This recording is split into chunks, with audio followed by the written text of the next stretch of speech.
Okay, guys, Lee Safety Prime. We're going to run this down a little bit. Guess what? There's a third version of the Lee Safety Prime out.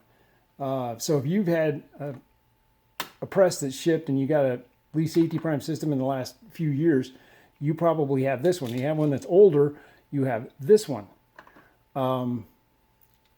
Interestingly enough, they all have the same part number. They didn't change the part number, but they have changed the design. So we had this one years ago. This is one I've had for a really long time, and it worked pretty good. It had a different mount, and you could adjust it up and down. You could actually shim it with washers or whatever. I got a video on that way back when. So then they came out with this one, and it had the kind of fold over tray, and you could, they advertised that you could use a whole, you could drop a whole tray in there at once, and then you shake it down and close it up.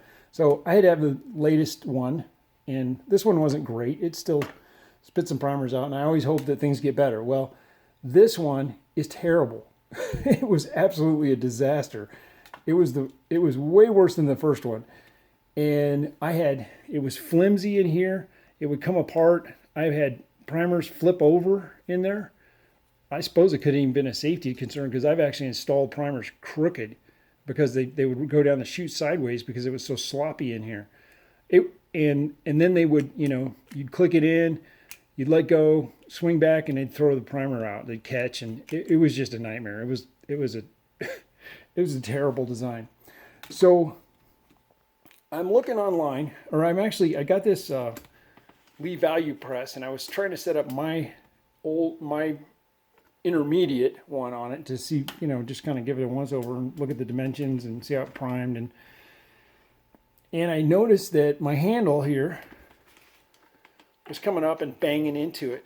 And this is oriented a little bit different. I'm going to do a video on this turret press as well, but I don't want to get into too much of that. But basically I was coming up and I was banging on this.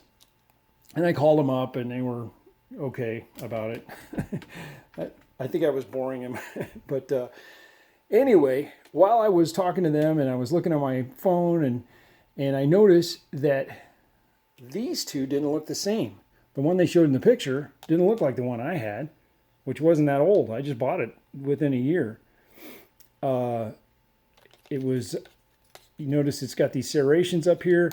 It's actually marked for small primer where all the old black ones triggers were the small primer. Now it actually is marked here and it's marked down here. And it's just, the whole trigger assembly is a little shorter, designed better, different. And I was like, wow, if that's better, I want it. Because this one is garbage. And I do like to prime on the press.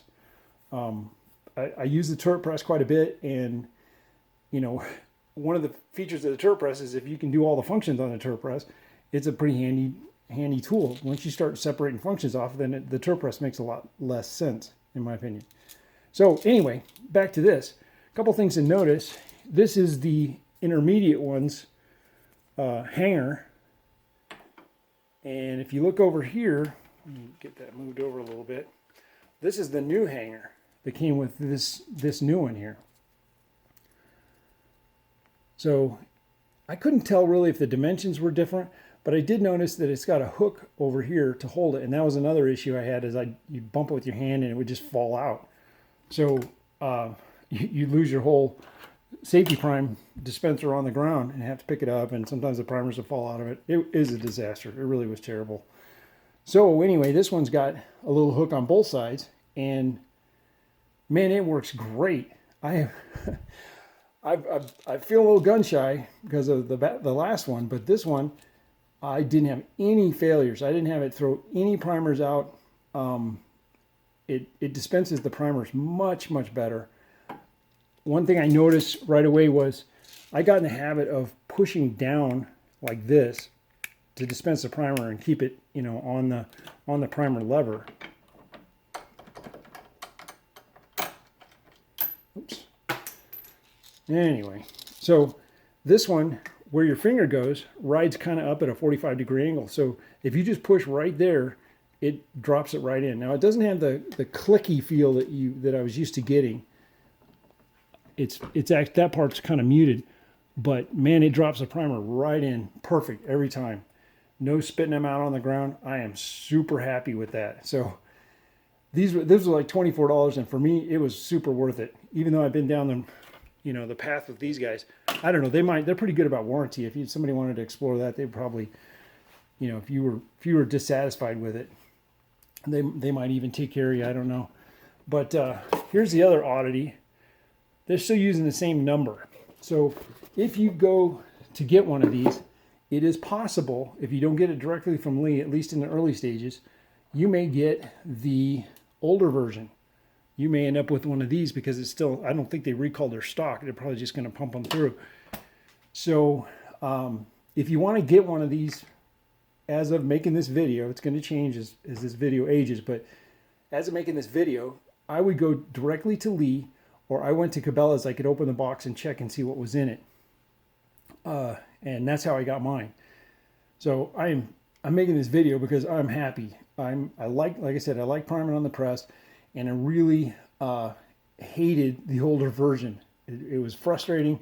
I basically just gave up and accepted that I was going to have to pick up primers when I was done. So anyway, hope you guys liked the video. I hope this helps you out. Like, subscribe, hang with me. Thanks for watching, and happy reloading.